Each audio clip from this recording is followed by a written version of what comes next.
హల్లెలూయా హల్లెలూయా. మనం కథోలిక విశ్వాసానికి ఒక పెద్ద మంచి ప్రార్థన ఏంటంటే విశ్వాస సంగ్రహం.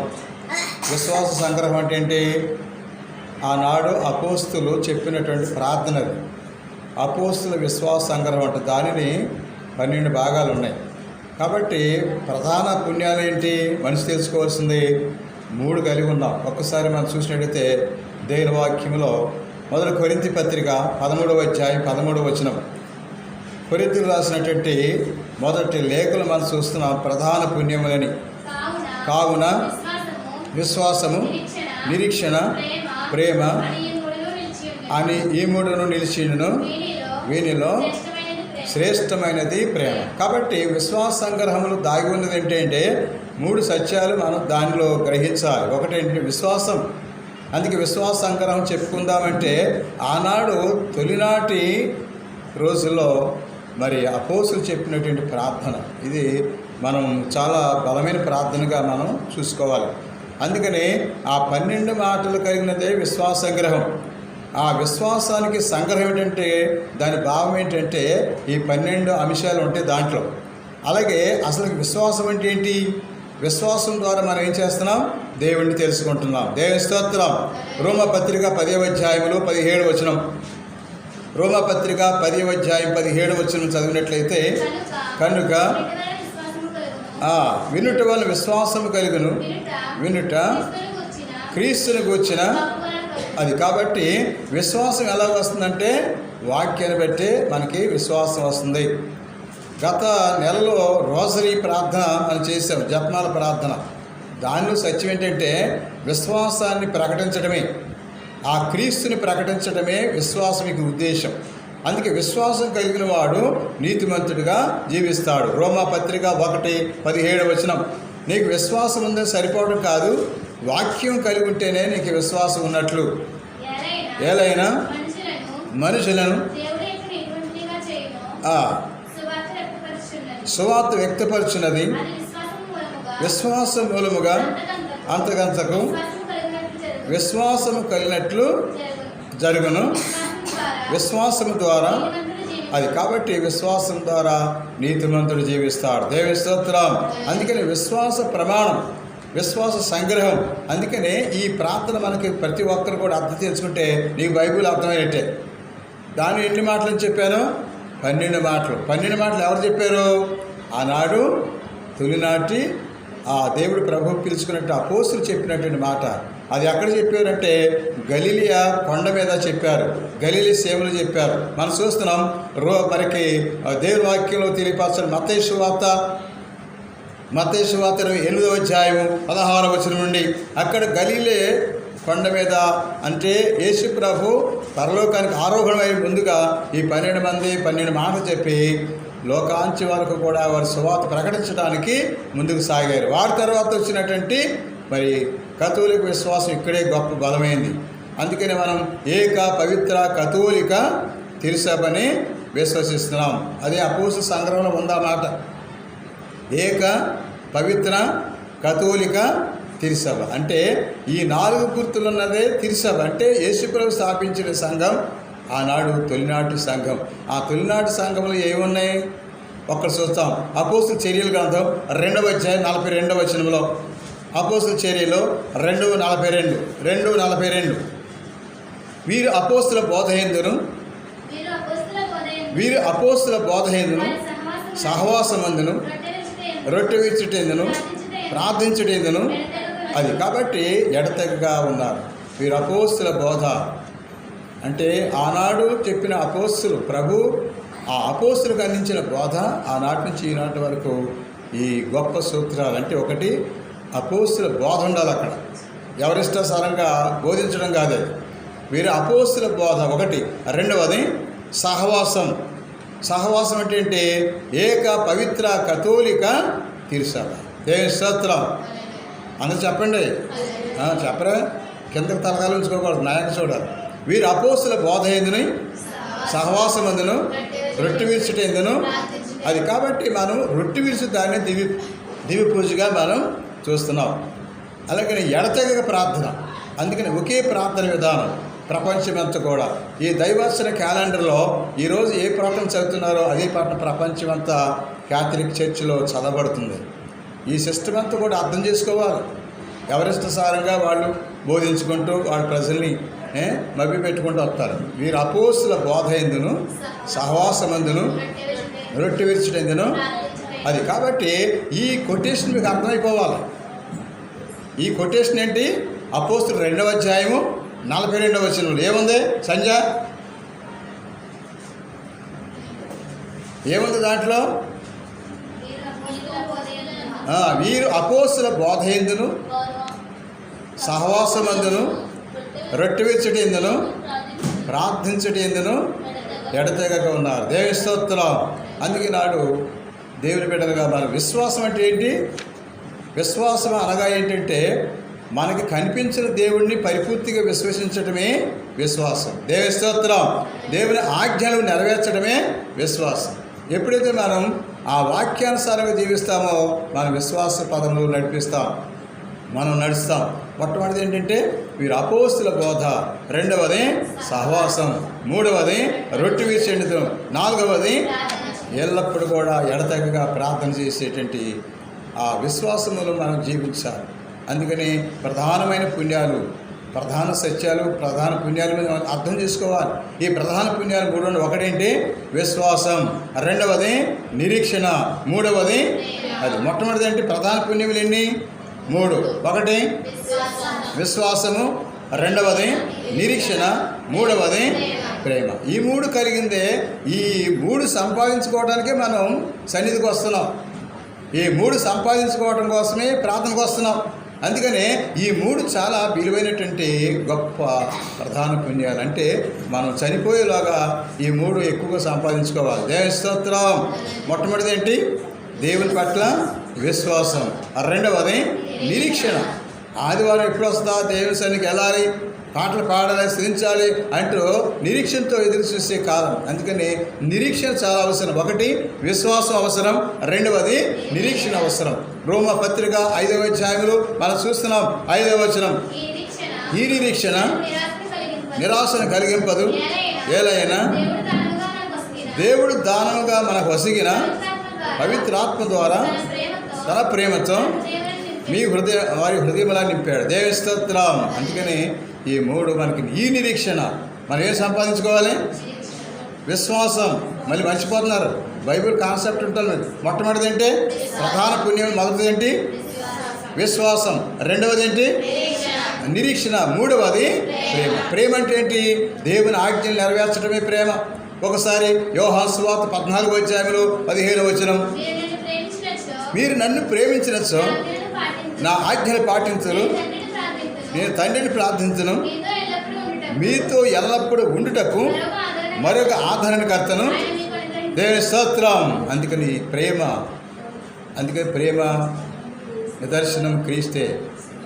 అందుకనే లవ్ ఈజ్ గాడ్. దేవుడు ప్రేమమయుడు. అందుకే ఈ 3 సంపాదించుకోవాలి. ఎందుకు వెళ్తున్నాం చర్చ్ కంటే? ఈ 3 ఎప్పటి వరకు అంటే జీవితాంతం సంపాదించుకోవాల్సిందేవి. 1 విశ్వాసం. అందుకే యేసు ప్రభు చాలా సందర్భాల్లో నీ విశ్వాసం నేను స్వస్థపరిచని చెప్పాడు. చూద్దాం ఒకసారి లూకాసు వార్త 8వ అధ్యాయం 48వ వచనంలో. లూకాసు వార్త 8వ అధ్యాయం 48వ వచనం. అప్పుడు ఆయన కుమారి నీ విశ్వాసం నేను స్వస్థపరిచినది, సమాధానంగా పొమ్ము. దేవుని స్తోత్రం. అందుకే విశ్వాసం. గుడికి ఎందుకు వెళ్తున్నారమ్మని ఎవరు ప్రశ్నిస్తే నేను విశ్వాసం సంపాదించుకోవడానికి వెళుతున్నాను.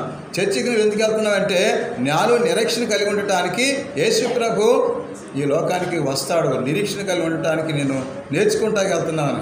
ఎందుకు వెళ్తున్నావు అంటే దేవుని ప్రేమించాలి, ఇతరులను ప్రేమించాలి. అందుకని ఆ ప్రేమ తెలుసుకోవడానికి వెళ్తున్నాను. ఈ 3 సత్యాలు తెలుసుకోవడానికి నేను చర్చికి వెళ్తున్నాం. ఒకటేంటి?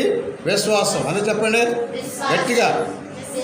విశ్వాసం. 2వది, 3వది అది. కాబట్టి ఈ 3 ప్రధాన పుణ్యం. అందుకే అపోస్తుల విశ్వాస సంగ్రహంలో దాగి ఉన్నటువంటి గొప్ప మర్మం ఇదే. విశ్వాసవంతులు కావటానికే అపోస్తుల బోధ వినాలి. అపోస్తులు మనం చూపించిన సహవాసం నడవాలి. దేవుని సంఘంలో అంటే విశ్వాసంలో నువ్వు దేంట్లో పుట్టావో, దేంట్లో పెరుగుతున్నావో నీవే విశ్వాసం కలిగి ఉన్నావో ఇటో గడుగు అటో గడుగు ఎక్కడ పడితే అక్కడ వెళ్తావు, నీ విశ్వాసం పోయినట్టే. అందుకే నాడు ఏక మనసు కలిగి ఉండేది విశ్వాసం. నా సంఘం, నా దేవాలయం, నా సంఘ కాపరి, నా అన్నిట్లో ఆత్మీయ తల్లి ఇవన్నీ గుర్తు చేసుకుంటే నీ విశ్వాసం ఉన్నట్టు. అందుకనే ఏది పెడితే అటు ఇటు పెరిగి స్థిరత్వం లేకుండా అస్థిరత్వంగా ఉన్నట్టయితే నీ విశ్వాసవంతురాలు కాదు.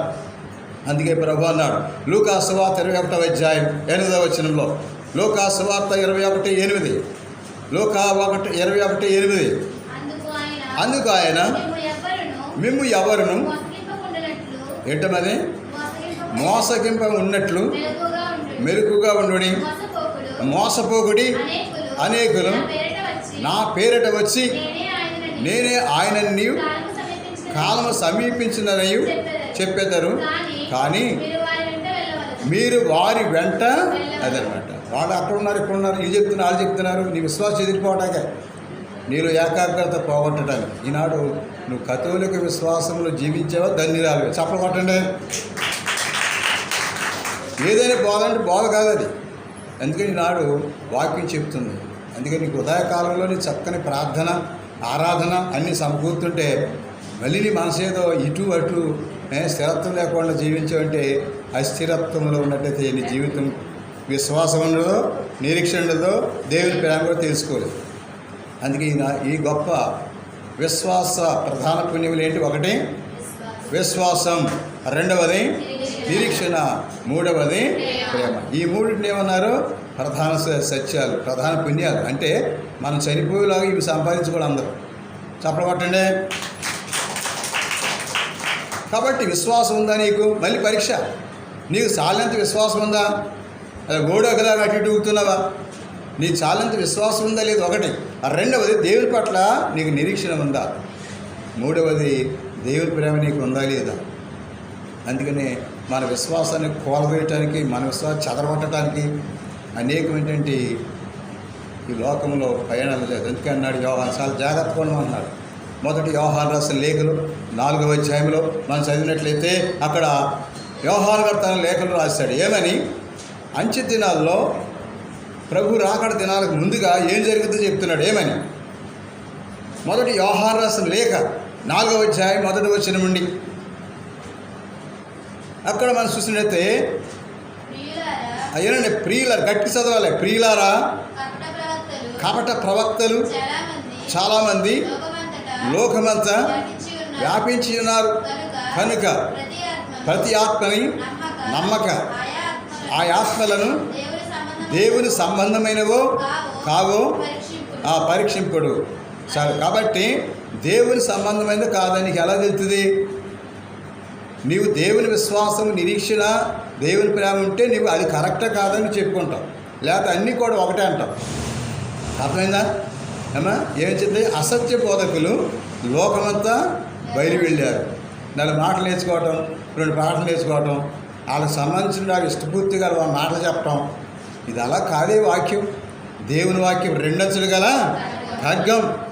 అందుకే నీ ఇష్టాన్ని నెరవేర్చుకోవటానికి, నీ ఉద్దేశాన్ని నెరవేర్చుకోవటానికి ఇది బాగుంది అనుకున్నావా నువ్వు మోసపోయినట్టే. అందుకే వాక్యం తెలియపరచబడుతుంది. అందుకని అంచె దినాల్లో ఇక్కడ అంటున్నారు, ప్రభు వాక్యం చెప్తుంది అక్కడ. ఏమని? అబద్ధ బోధకులు, చదవమా, కపట ప్రవక్తలు చాలామంది లోకమంతటా వ్యాపించి ఉన్నారు కనుక ప్రతి ఆత్మని చూసారా? ప్రతి ఆత్మ, ప్రతి ఒక్కరూ నమ్మక ఆ ఆత్మలు దేవుని సంబంధమే కావో అదనమాట. పరీక్షించాలంటే నీకు విశ్వాసం ఉండాలి, పరీక్షించాలంటే నీ నిరీక్షణ ఉండాలి, పరీక్షించాలంటే దేవుని పైన తెలుసుకుంటేనే అది కరెక్టా ఒరిజినల్ కాదు. అందుకనే రోల్డ్ అండ్ గోల్డ్, రోల్డ్కి గోల్డ్కి తేడా ఏంటి? గోల్డ్ ఎప్పుడు విలువగానే ఉంటుంది. రోళ్ళు మెండ చేసుకున్నా కానీ పొట్టుల్లో పడత తప్ప ఆ రోడ్డు తీసుకెళ్ళిపోయి షేట్ గారి దగ్గర తీసుకుంటాడా? చెప్పరా? ఎందుకని? అది విలువలేదు కాబట్టి నువ్వు గోల్డ్గా ఉండాలి కానీ రోల్డ్గా ఉండకూడదు. అందుకే దేవుని యొక్క సత్య శ్రీ సభలో, సత్య కథోలిక విశ్వాసంలో మొదటి ఉన్నావు, పెరిగావు. అందరికంటే నువ్వు ఎక్స్పీరియన్స్ లెక్క, నీకు ఎక్కువ అనుభవం ఉన్నట్టు లెక్క. మరి ఇంకా అటు ఇటు పరిగెత్తే నీలో ఒరిజినాలిటీ కనపడదు. అందుకే చావైనా బ్రతుకైనా నీ కొరకు అన్నాడు పునీత పౌలు. దేవుని స్తోత్రం. ఫిలిప్పీ పత్రిక 1:21 ఫిలిప్పీలకు రాసిన లేఖలో 1వ అధ్యాయము 21వ వచనం చదివినట్లయితే ఫిలిప్పీ పత్రిక 1:21 ఏమంటున్నాడు ఆయన? ఎందుకనగా నా మట్టుకి జీవించడము క్రీస్తు, మరణించడమే లాభం. అందుకే తుది వరకు చివరి వరకు ఆ విశ్వాసాన్ని కాపాడుకోవాలన్నాడు పునీత పౌలు. అందుకే నాడు ఏది కరెక్టో ఏది కరెక్ట్ కాదంటే ఏమంటుంది, ఏది సత్యమో అసత్యమో తెలుసుకోమంటున్నాడు. అయితే ఏది అసత్యం అక్కడ అంటున్నాడు. యోహాను రాసిన మొదటి లేఖలో 4వ అధ్యాయం 4 నుంచి మాట్లాడాడు. అది ఒరిజినల్ కాదని నీకు ఎలా తెలుస్తుంది? 4వ వచనం చదివినట్లయితే యోహాను రాసిన మొదటి లేఖలో 4వ అధ్యాయం మొదట చెప్పాడు, అబద్ధ ప్రవక్తలు వచ్చి ఏం చేస్తారు? సాధ్యమైతే విశ్వాసం కూడా చెదరగొడతారు. కుదురుగా ఉన్నవాళ్ళు ఏం చేస్తారంటే చెదరగొడతారు. ఇంకా చాలామంది సువార్త తెలవని వాళ్ళు చాలా చోట్ల ఉన్నారు. అక్కడికి వెళ్ళి మాట్లాడు. రక్షణ లేనటువంటి వాళ్ళు, తెలవనట్టు వాళ్ళకి వెళ్ళి అక్కడ ప్రబోధించు. ఒక ఆల్రెడీ ఇక్కడ బోధ జరుగుతుంది, ఇక్కడ సంఘాలు ఉన్నాయి. మళ్ళీ అక్కడ తీసుకొచ్చి ఇక్కడ తీసుకొచ్చి రకరకాలుగా మీ ప్రేరణతో, మీ ఆలోచనతో, మీ ఉద్దేశాలతో మీకు ఇష్టం కాబట్టి అందుకే అన్నాడు అబద్ధ ప్రవక్తలు వాళ్ళు కట్టు కథలు, కల్పనా కథలు చెప్పి వాళ్ళు సాధ్యమైతే దేవుని బిడ్డలు కూడా ఏం చేస్తారమ్మా? లాగిపడేస్తారంటారు. స్తోత్రం. ఆలోచించే వాక్యంతో. అందుకనే సత్యాన్ని ప్రబోధించే వాక్యం. అది ఇక్కడ ఏం చెప్తున్నాడు చదువుమా. 4:4 మొదటి యోహాను రాసిన లేఖ 4:4 4వ అధ్యాయం 4వ వచనం నడితేలా వీళ్ళకే పుట్టేప్పుడు చదువుతారు అక్కడక్కడ కూర్చుని. మొదటి యోహాను రాసిన లేఖ సువార్త కాదు, 4వ అధ్యాయం 4 నుండి. కానీ దేవునికి చెందిన వారై అసత్య ప్రవక్తలని కాబట్టి చెప్తున్న అసత్యం బోధించడమే, నలుగురు పోగు చేసుకోవడమే, వాళ్ళ బంధువులు రక్త సంబంధం అక్కడెక్కడ పోగు చేసుకుని ఈ విధంగా ఉన్న సంఘాన్ని చెదరగొట్టేవాడు దైవజనుడు కాదు. నీకు సత్తా ఉంటే నువ్వు వాక్యం చెప్పాలంటే లేచోటేళ్ళు ఉన్న సమయంలో దీంట్లో ఇరిగితే ఎందుకో ఎక్కడో ప్రార్థన, అక్కడో ప్రార్థన, అక్కడో ప్రార్థన. చాలా మీరు ప్రమాదంలో చిక్కిపోతున్నారు. సైతాన్ని మిమ్మల్ని లాగిపోతున్నారు. ఆలోచించండి. అందుకే ప్రభు అన్నాడు, అదిగో ప్రవక్త, ఇదిగో అంటారు. మీరు అటువంటి చోటుకి వెళ్ళరు. నీకున్న విశ్వాసం. ఉదాహరణ చెప్తాను. దెందులు, పశ్చిమ గోదావరి దెందులలో ఆ సంఘం రోమన్ క్యాథలిక్ సంఘం. అది ఆ సంఘంలో ఇప్పుడు 1500 మంది అమ్మగారులు ఉన్నారు. చప్పలు కొట్టండి. 200 మంది ఫాదర్స్ ఉన్నారు. కథోలిక విశ్వాసాన్ని మొదటి నుంచి ఇటాలియన్స్ వాళ్ళు అక్కడ ప్రబోధించారు. తర్వాత కేరళ గురులు పనిచేశారు, తెలుగు. ఆ ఊరిలో ఎప్పటికైనా కానీ ఎవరైనా వచ్చి అక్కడ సంఘం పెడతానంటే ఒప్పుకోరారు, మొత్తం లేపేస్తారు. ఏ ఊరు అది? దెందులో రాను గాబ్రియల్ ఫాదర్ గుర్తు రావాలి. ఏ ఊరు? గాబ్రియల్ ఫాదర్ గారు ఊరు. ఇప్పటి వరకు కూడా ఎవరు నాకు అన్నీ నేర్చుకున్నా, నాకు నేర్పాల్సింది లేదు, ఇప్పుడు ఎందుకయ్యా ఎలా అంటారు. ఇప్పుడు కూడా జరిగేది అదే. అందుకే నువ్వు కథోలిక విశ్వాసంగా ఉంటే ఇటు 2 రకాల పడవల మీద అడిగేస్తే ప్రమాదం. ఇది నమ్మో అది నమ్మో, ఏది నమ్మని తెలవలేక. అందుకే నాడు ఉన్నారు మన కథోలిక విశ్వాసం పెట్టి అలాగే ఉంటారు. ఎంతమంది ప్రార్థనని వెళ్తాం. ఏమైనా స్తోత్రం. అదిగో సత్యవతం ఉంటుంది. నేను చెప్తున్నాను, 19 ఉన్నారు అలాగే. అక్కడ బేబీ ఉంది, అక్కడ ఆ చివరన. ఇక్కడ చాలామంది ఉంటారు. మిగతా అందరూ అటు ఇటు పరిగెత్తడమే. నువ్వు సీనియర్ అని చెప్తాను, సిటిజన్. నువ్వు చాలా నేర్చుకున్నావు కథోలిక సంఘం ద్వారా. ఈ కథోలిక సంఘం స్థాపించి ఇప్పటి వరకు ఇన్ని సంవత్సరాలు ప్రబోధిస్తున్న సంఘాన్ని విడిచిపెట్టి అటు పరిగెత్తా ఇటు పరిగెత్తా. ఇక్కడ పాస్టర్ గారిని లెక్క చేయవు, ఇక్కడ చర్చిని లెక్క చేయవు. నీ ఇష్టాసారంగా ప్రవర్తించుకో. ఎక్కడైనా మెలుగుగా ఉండు. మెలుగు లేకపోతే అంటున్న ఆధ్యాత్మికమైన ఆ గడి మీకు తెలియదు కాబట్టి మీరు మెలుగుగా ఉండమంటున్నాడు. అందుకే నాడు ఏక పవిత్ర కథోలిక తిరుసభ. కాబట్టి ఇతర సంఘాలకి నీకున్న ప్రత్యేకత ఏంటి చెప్పండి ఒకసారి. ఎవరన్నా అమ్మా పుష్ప, ఏమైనా ప్రత్యేకత ఉందా? చెప్పాలి ఒక మాట. అమ్మా మినుగు ఏంటిది? లేదు కాదు, ప్రత్యేకత చెప్పాలి. వాళ్ళకి నీకు తేడా ఏంటి? వాళ్ళకి నీకు తేడా ఏంటంటే దేవుని కన్న తల్లిని కూడా గౌరవిస్తాం. వాళ్ళు ఏం చేస్తారో అట్లా తీసుకెళ్ళి అక్కడ పడారు. అందుకని ఇన్ని జరుగుతున్నప్పుడు కూడా విశ్వాసం కొనసాగుతుంది. కాబట్టి ఎందుకు చెప్తున్నంటే నువ్వు తెలుసుకోవాలి. నేను వస్తాను ఎప్పుడోకప్పుడు, నేను కూడా ఆదివారం సాయంత్రం పెడతాను. అప్పుడు మీరు ఎంతమంది వస్తారో తెలుస్తుంది. అప్పుడు బాగా ఇదిగా ఉందా మీరు, ఇటో గడుగు అటో గడుగు, ఎవరిని తీసుకొచ్చి పెడతాం, ఈ సంఘాన్ని అవమానం. చాలామంది అంటారు, ఏంటంటే ఆ తాళపాల ఇంకా స్థిరం రాలేదా, ఇన్ని బాధ మీరు చెప్తున్నారంటే, ఇటో గడుగు అటో గడుగు వెళ్తారంటే అడగారు పడుతున్నారు, ఎక్కడ చూసినా కానీ అంటున్నారు. అందుకు ఆలోచించండి. నీలో స్టామినా మైండ్ కావాలి. నీకు విశ్వాసం అయి ఉంటే నీకే ఒకేసారి స్థిరంగా ఉన్నది విశ్వాసం. అవిశ్వాసం ఏంటంటే కదిలికలు, అచంచలమైన మనసు, చంచలమైన బుద్ధి, అటువంటి ఆలోచన మానుకోండి. ఎందుకంటే దేవుని యొక్క సంఘాన్ని మీరు అవమానపరచడం, ఇష్టాసాన్ని ప్రవర్తించడం అటువంటి మానుకోండి. నీవేమి సంపాదించుకోవాలి? ఒకటే విశ్వాసం, రెండవది నిరీక్షణ, మూడవది అది. ఈ మూడు కలిగిందే కథోలిక సంఘం. అందుకనే ఏక పవిత్ర కథోలిక తిరుసభని విశ్వసిస్తున్నాం. అందుకే నాడు చెప్పటానికి ఇంకెన్నో ఉన్నాయి. ఎందుకంటే ఈ సంఘం ఇక్కడ స్థాపించిన కానించి ఎంతోమంది ఆధ్యాత్మికంగాను సామాజికంగాను ఎన్నో సహాయపడి హెల్ప్ చేసుకుంటూ వచ్చిన సంఘాన్ని, ఆ సంఘాన్ని నువ్వు అవమానపరచడానిక కొత్త బోధలు, కొత్త ఆలోచనలు ఇవన్నీ మారిపోయింది. ఎందుకని దేవుని వాక్యం చెప్తుంది ఏమని, దేవుని కార్యములను అశ్రద్ధ చేసేవాడో శాపగ్రస్తుడు.